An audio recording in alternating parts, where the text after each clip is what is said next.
আসসালামু আলাইকুম। বাংলার সংবাদে সবাইকে স্বাগত জানাচ্ছি। আমি নাইম ফাথুম মুবিন। সংবাদ শিরোনাম। ইন্নালিল্লাহ, আবারও মধ্যপ্রাচ্যে ভয়াবহ তৃতীয় বিশ্বযুদ্ধ ছড়িয়ে পড়েছে। মার্কিন যুক্তরাষ্ট্র এবং ইসরায়েলকে কঠোর শাস্তি দিচ্ছে ইরানের বিপ্লবী গার্ড বাহিনীর সদস্যরা। নতুন করে তারা এমন কিছু সৃষ্টি করেছে তাতে করে যুক্তরাষ্ট্র চরমভাবে দিশেহারা হয়ে পড়েছে। আর এরই মাঝে আমাদের হাতে এসে পৌঁছেছে ইরান, ইসরায়েল ও যুক্তরাষ্ট্রের মধ্যে যে তৃতীয় বিশ্বযুদ্ধ চলছে। যুদ্ধের সর্বশেষ গুরুত্বপূর্ণ সবথেকে তাজা আপডেট সংবাদ আপনাদের জানিয়ে দেব। প্রথমেই জানিয়ে দেব, বাব আল মানদেব নিয়ে হুতিদের নতুন নির্দেশনা দিল ইরানের বিপ্লবী গার্ড বাহিনীর সদস্যরা। ইরানের বিদ্যুৎ অবকাঠামোর উপর যুক্তরাষ্ট্রের হামলা চললে লোহিত সাগরে প্রবেশ পথ বাব আল মানদেব বন্ধ করতে প্রস্তুত থাকতে ইয়েমেনের হুতি বিদ্রোহীদেরকে নির্দেশ দিয়েছে ইরান। বিষয়টির সঙ্গে সংশ্লিষ্ট তিনটি সূত্রের বরাদে রয়টার্সকে এই তথ্য জানিয়েছে। বিশ্লেষকদের মতে এমন পদক্ষেপ বাস্তবায়িত হলে বৈশ্বিক জ্বালানি সরবরাহে আরও বড় আকারের সংকটে পড়তে পারে। এবারে জানাবো, ভারতের চিকেন স্নেক নিয়ে উদ্বিগ্ন ভারত। নিরাপত্তা ঢেলে সাজাতে শিলিগুড়িতে যাচ্ছে ভারতের কেন্দ্রীয় স্বরাষ্ট্রমন্ত্রী অমিত শাহ। নয়াদিল্লির ঘুম কাটছে চিকেন স্নেক। ভারতের মূল ভূখণ্ডের সঙ্গে উত্তর পূর্বাঞ্চলের 8টি রাজ্যের একমাত্র স্থল সংযোগ হয় কৌশলগতভাবে অত্যন্ত গুরুত্বপূর্ণ এই শিলিগুড়ি করিডরটির নিরাপত্তায় সামান্য ঝুঁকি ও জাতীয় নিরাপত্তা, আঞ্চলিক অখণ্ডতার জন্য বড় হুমকি হিসেবে দেখছে ভারত। সেই কারণেই সীমান্ত নিরাপত্তা আরও জোরদার করতে এবার শিলিগুড়ি সফরে যাচ্ছে কেন্দ্রীয় স্বরাষ্ট্রমন্ত্রী অমিত শাহ। এদিকে ইরানের বান্দারি খামিনির সেতুতে যুক্তরাষ্ট্রের বিমান হামলা, নিহত 7। ইরানের হরমোজগান প্রদেশের বান্দারি খামিনি সেতুতে যুক্তরাষ্ট্রের সন্ত্রাসীরা একযোগে হামলা চালিয়েছে। এতে ইরানের 7 জন সদস্য নিহত হয়েছে, পাশাপাশি গুরুতর আহত হয়েছে আরও 9 জন। আজ ইরানের রাষ্ট্রীয় বার্তা সংস্থা ফার্স নিউজ জানিয়েছে যে আহতদের জরুরি সেবা ও চিকিৎসাকর্মীরা চিকিৎসা দিচ্ছে। এরপর জানাবো, আমরা যুদ্ধকে স্বাগত জানাইনি এবং কখনোই জানাবো না বললেন ইরানের স্পিকার। মার্কিন প্রেসিডেন্ট ডোনাল্ড ট্রাম্প দাবি করেছেন যে যুক্তরাষ্ট্রের সঙ্গে আলোচনায় বসতে চায় ইরান। তবে একই সময় ইরানের পার্লামেন্টের স্পিকার প্রধান আলোচক মোহাম্মদ বাঘের গালিবাফ চলমান সংঘাতকে দেশের অস্তিত্ব রক্ষার যুদ্ধ হিসেবে উল্লেখ করেছেন। তিনি আরও জানান, জাতীয় স্বার্থ রক্ষায় কূটনীতিও সমানভাবে প্রয়োজন। যুদ্ধ করতে বাধ্য হচ্ছে আমরা। এবং সর্বশেষ জানাবো, ঢাকা বিশ্ববিদ্যালয় শিবির ম্যারাথন প্রতীকী ছাত্রলীগকে ধাওয়া। সন্ত্রাস প্রতিরোধ দিবস উপলক্ষে বাংলাদেশ ইসলামী ছাত্র শিবির ঢাকা বিশ্ববিদ্যালয় ঢাবি শাখার উদ্যোগে এক ব্যতিক্রমী লীগ ম্যারাথন 2026 অনুষ্ঠিত হয়েছে। আজ ঢাকা বিশ্ববিদ্যালয় এলাকায় বিভিন্ন সড়ক প্রদক্ষিণ করে এই ম্যারাথনে সম্পন্ন হয়। এ সময় উপস্থিত ছিলেন ডাকসু ভিপি সাদিক কায়েম সহ ঢাবি ছাত্র শিবিরের শীর্ষ নেতৃত্ববৃন্দরা। প্রিয় দর্শক, এতক্ষণ শুনছিলেন সংবাদ শিরোনাম, এবারে বিস্তারিত। তবে তার আগে বন্ধুরা, অনুরোধ থাকবে এই সংবাদটিতে একটি লাইক দিন। এই চ্যানেলে আপনি নতুন হয়ে থাকলে আমাদের সংবাদটি দেখতে দেখতে চ্যানেলটি সাবস্ক্রাইব করে রাখুন। কমেন্ট করে বন্ধুরা আপনার মূল্যবান মতামত জানিয়ে দিন আপনি বিশ্বের কোন দেশ থেকে বা বাংলাদেশের কোন স্থান থেকে আমাদের সংবাদটি দেখছেন এবং শুনছেন। আর বন্ধুরা, সংবাদটি আপনার সোশ্যাল মিডিয়া ফেসবুকে শেয়ার করে বন্ধুদেরও দেখার সুযোগ করে দিন। গাজা যুদ্ধে আপনি যদি নিরীহ ফিলিস্তিনিদের ভালোবেসে থাকেন বন্ধুরা, কমেন্টে ইয়েস লিখে পুরো বিশ্ববাসীকে আমাদের এই তাজা আপডেটটি দেখার সুযোগ করে দিন। এবারে বিস্তারিত। আমরা যুদ্ধকে স্বাগত জানাইনি এবং কখনোই জানাবো না বললেন ইরানের পার্লামেন্ট স্পিকার। ইরানের পার্লামেন্ট স্পিকার বাঘের গালিবাফ জানিয়েছে যে যুক্তরাষ্ট্র আসলে আমাদের উপর অন্যায়ভাবে যুদ্ধ চাপিয়ে দিয়েছে। তারা চাইলেই আমাদের সঙ্গে ভালো আচরণ করতে পারত, কিন্তু তারা সেটি না করে বরং তারা আমাদের সঙ্গে যে অন্যায় কার্যক্রম চালিয়ে গেছে সেটি কোনোভাবেই আসলে গ্রহণযোগ্য হতে পারে না।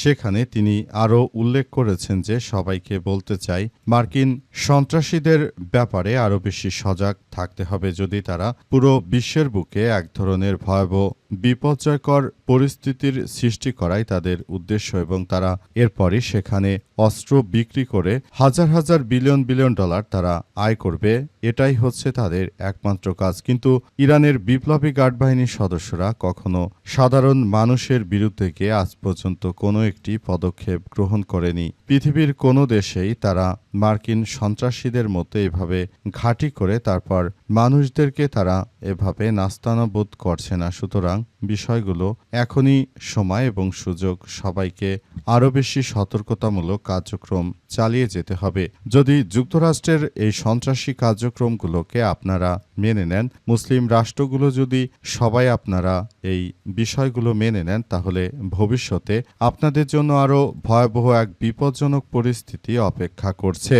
যুক্তরাষ্ট্রের সন্ত্রাসীরা তারা মূলত বাংলাদেশ ইরানকে একটি নাজুক অর্থনৈতিক রাষ্ট্রের দিকে ঠেলে দিয়ে তারপর সেখান থেকে তারা ফায়দা হাসিল করতে চাইছে। তাদের এই সন্ত্রাসী কার্যক্রমগুলোকে ইরান কখনোই মেনে নেবে না। ইরানের বিপ্লবী গার্ড বাহিনীর সদস্যরা যুক্তরাষ্ট্রের এই সন্ত্রাসী কার্যক্রমগুলোকে মাটির সঙ্গে মিশিয়ে দিতে তারা বদ্ধপরিকর। অবস্থায় যুক্তরাষ্ট্র আসলে এই মুহূর্তে একা হয়ে পড়েছে। চিকেন স্নেক নিয়ে উদ্বিগ্ন ভারত, নিরাপত্তার ঢেলে সাজাতে শিলিগুড়িতে যাচ্ছেন অমিত শাহ। নয়াদিল্লির ঘুম কাটছে চিকেন নেক্স নিয়ে ভারত প্রতিনিয়ত খুব হতাশার মধ্যে রয়েছে। ভারতের হিন্দুত্ববাদীরা এক পাশে বাংলাদেশ, অপর পাশে চীনের পিপুলস আর্মি রয়েছে। এই ভয়ে প্রতিনিয়ত তাদের ঘুম কেড়ে নিচ্ছে। অবস্থায় ভারতের কুখ্যাত হিন্দুত্ববাদীরা তারা তাদের চিকেন স্নেক নিয়ে খুবই উদ্বেগের মধ্যে রয়েছে। কখন যেন মুরগির গলা থেকে গর্দান কেটে ফেলা হয়, এমন বিষয় আসলে সবাই খুব বেশি হতাশার মধ্যে রয়েছে। ভারতের এই হিন্দুত্ববাদীরা তাই বিষয়গুলো খুবই গুরুত্ব সহকারে দেখছে। নতুন করে তারা বাংলাদেশকে নিয়ে উদ্বেগের মধ্যে রয়েছে।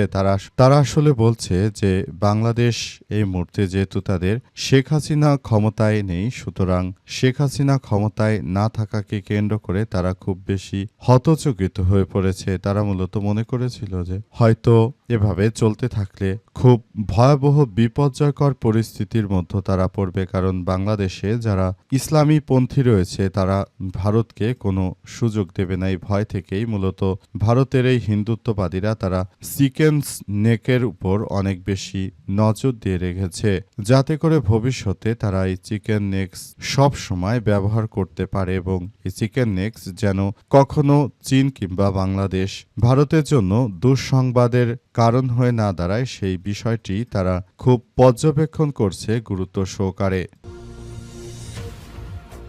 বাব আল মানদেব নিয়ে হুতিদের নতুন নির্দেশনা দিল ইরান। ইরানের বিদ্যুৎ অবকাঠামোর উপর যুক্তরাষ্ট্র হামলা চালালে লোহিত সাগরের প্রবেশপথ বাব আল মানদেব বন্ধ করতে প্রস্তুত থাকবে ইয়েমেনের হুতি বিদ্রোহীদেরকে নির্দেশ দিয়েছে তেহরান। বিষয়টির সঙ্গে সংশ্লিষ্ট তিনটি সূত্রের বরাতে রয়টার্সকে এই তথ্য জানিয়েছে। সংশ্লিষ্টদের মতে এমন পদক্ষেপ বাস্তবায়িত হলে বৈশ্বিক জ্বালানি সরবরাহ আরও বড় সংকটের মুখে পড়বে। সূত্রগুলোর তথ্য অনুযায়ী বিষয়টি ইরানের শীর্ষ নেতৃত্বের পর্যায়ের আলোচনা চলছে এবং ইতিমধ্যে হুতিদের কাছে বার্তাটি পৌঁছে দেওয়া হয়েছে। দুইজন জ্যেষ্ঠ ইরানি কর্মকর্তা এবং আঞ্চলিক এক সূত্রের পরিচয় গোপন রাখা সত্ত্বে রয়টার্সকে জানিয়েছেন সাম্প্রতিক হুতিদের এই প্রস্তুতি নেওয়ার নির্দেশ দেওয়া হয়েছে। তবে কিভাবে বার্তাটি পৌঁছে দেওয়া হয়েছে তা যুক্তরাষ্ট্রের প্রেসিডেন্ট ট্রাম্প ইরানের বিদ্যুৎ অবকাঠামোয় হামলার হুমকি দেওয়ার আগে নাকি পরে সেটি সম্পর্কে এখনও আমরা তেমন কোনো তথ্য জোগাড় করতে পারিনি। শুধু এইটুকুই তথ্য আমরা দিতে পারবো, সেটি হচ্ছে যে মার্কিন যুক্তরাষ্ট্র এবং ইরান তারা মূলত যেভাবে যুদ্ধ পরিস্থিতির সৃষ্টি করেছে, সেই যুদ্ধ ভবিষ্যতে কোন পর্যায়ে গিয়ে থামবে এবং বর্তমানে যেভাবে পর্যায়ক্রমে ইরানের উপর আক্রমণ করা হচ্ছে, এই যুদ্ধ আদতে কোন পর্যায়ে যাবে সেটি সম্পর্কে আমরা এখন পর্যন্ত কোনো কিছু বলতে পারছি না। আমরা পুরো বিষয়গুলো নিয়ে খুবই হতচকিত হয়ে গিয়েছি বলে উল্লেখ করা হয়েছে। মার্কিন সন্ত্রাসীদের বিরুদ্ধে পৃথিবীর ইতিহাসে সবথেকে এক ভয়াবহ বিপজ্জনক আক্রমণ শুরু করেছে ইরানের বিপ্লবী গার্ড বাহিনীর সদস্যরা, এবং যদি তারা হরমুজ প্রণালীর পাশাপাশি ইয়েমেনের হুতি বিদ্রোহীদের দ্বারা যদি বাবাল মানদেব প্রণালী তারা দখলে রাখতে পারে, সেক্ষেত্রে নতুন করে এক বিপর্যয়কর পরিস্থিতি সবকিছু ঠিক হতে পারে, এমন কথাই আসলে নিশ্চিত করা হয়েছে। ইরানের বান্দারি খামির সেতুতে যুক্তরাষ্ট্রের হামলা, নিহত বেড়ে 7। ইরানের হরমোজগান প্রদেশের বান্দারি খামির সেতুতে যুক্তরাষ্ট্রের হামলায় নিহতের সংখ্যা বেড়ে 7 জন ছাড়িয়ে গেছে। এই ঘটনায় আরও 9 জন গুরুতর আহত হয়েছে। রাষ্ট্রীয় সংবাদ সংস্থা ফার্স নিউজ জানিয়েছে যে আহতদের জরুরি সেবা ও চিকিৎসা কর্মীরা চিকিৎসা দিচ্ছে। হামলার পর এলাকায় উদ্ধার কার্যক্রম অব্যাহত রয়েছে, তবে হামলায় বেসামরিক নাগরিক নিহতের বিষয়টি স্বীকার করেনি যুক্তরাষ্ট্র।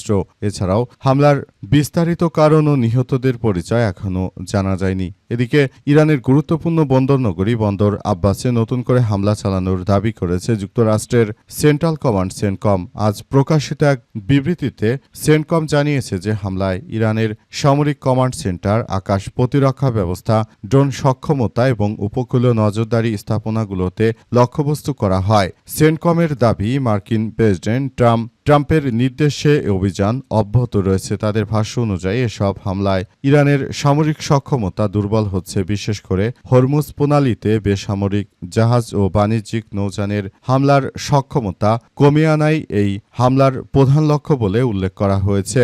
মার্কিন যুক্তরাষ্ট্র তারা মূলত যে ধরনের অন্যায়ভাবে ইরানের উপর আক্রমণ চালিয়েছে সেটা পৃথিবীর ইতিহাসে এক ভয়াবহ বিপর্যয়কর ঘটনা। যুক্তরাষ্ট্রের সন্ত্রাসীদের কোনোভাবেই আসলে ছাড় দেওয়া উচিত হয়নি। সবকিছু যুক্তরাষ্ট্রের এই সন্ত্রাসীদেরকে মাটির সঙ্গে মিশিয়ে দেওয়ার জন্য নতুন নতুন কার্যক্রম চালিয়ে যাওয়ার ঘটনাগুলো ঘটছে, এবং এই ঘটনার মধ্য দিয়ে আসলে সবাইকে আরও বেশি এক বিপর্যয়কর পরিস্থিতির মধ্যে ঠেলে দিচ্ছে।